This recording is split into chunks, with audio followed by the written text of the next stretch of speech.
জীবনতলা। আমরা হলাম সমাজবদ্ধ জীব, আর সেই জন্যই তো নানান রকমের সামাজিক আচার অনুষ্ঠানের মধ্য দিয়েই আমাদেরকে প্রতিদিন কাটাতে হয়।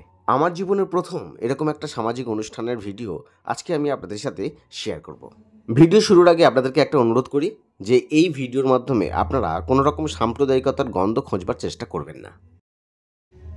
3 এপ্রিল 2025 আমার বিদ্যালয়ের সহকর্মীদের সাথে সেদিন গিয়েছিলাম আমার বিদ্যালয়েরই একজন প্রাক্তন মাস্টারমশাই শ্রী আব্দুল দায়ান খানের একটা অনুষ্ঠানে।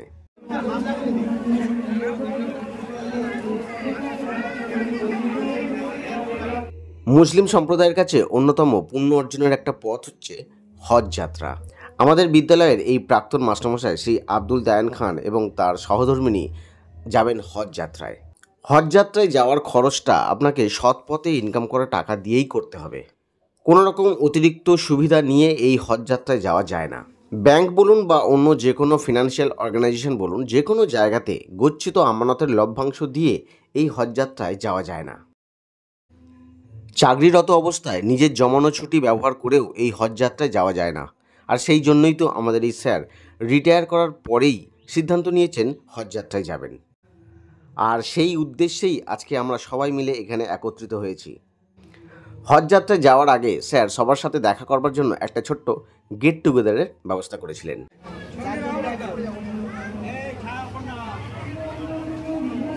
ভাবি কোথায় গেলেন? ভাবি কই?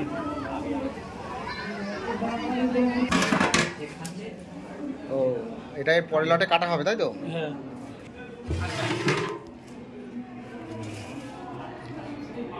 আপনারা কোথা থেকে এসেছেন সব? জীবনতলা।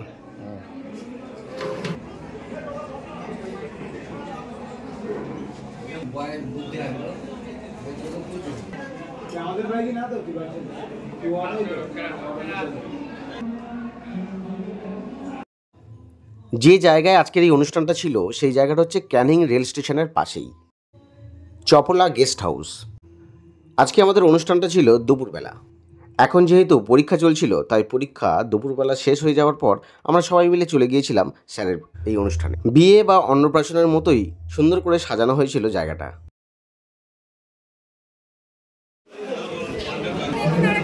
হ্যাঁ, ভাবি বসবে না? আনসার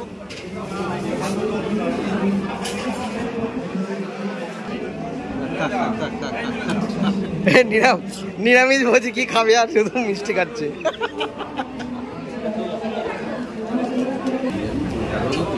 এই তুমি নাকি বিরিয়ানি খাও না? এই অত বিরিয়ানি নিয়েছো? হ্যাঁ হ্যাঁ, তুমি তো বিরিয়ানি খাবে না বললে।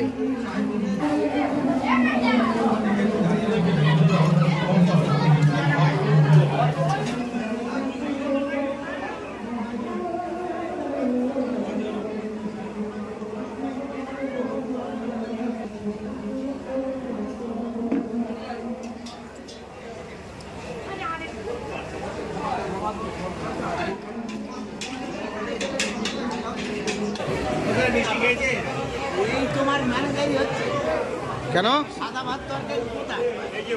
আমি এই হাড় দেখে হাড় দেখে হাড়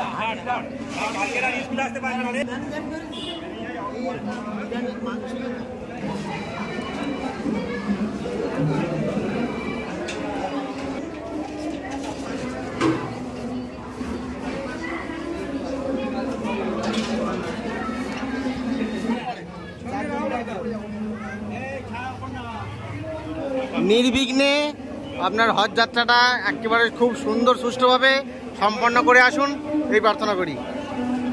আর আমাদের জন্য একটু দোয়া করবেন, সবার জন্য। আমি সবার জন্য প্রার্থনা করবো, সবাই যেন ভালো থাকে। ওখানে গিয়ে এই প্রার্থনাই করি। আমার কলিগরা সব ভালোবাসি, কলিগদের তারা যেন সবাই ভালো থাকে, সুখে থাকে, আনন্দে থাকে। ভাবি, আপনার এই হজ যাত্রা খুব সুষ্ঠুভাবে নির্বিঘ্নে আপনি হজ যাত্রা করে আসুন, এই প্রার্থনা করি। হ্যাঁ দিচ্ছি, আমাদের দিচ্ছি।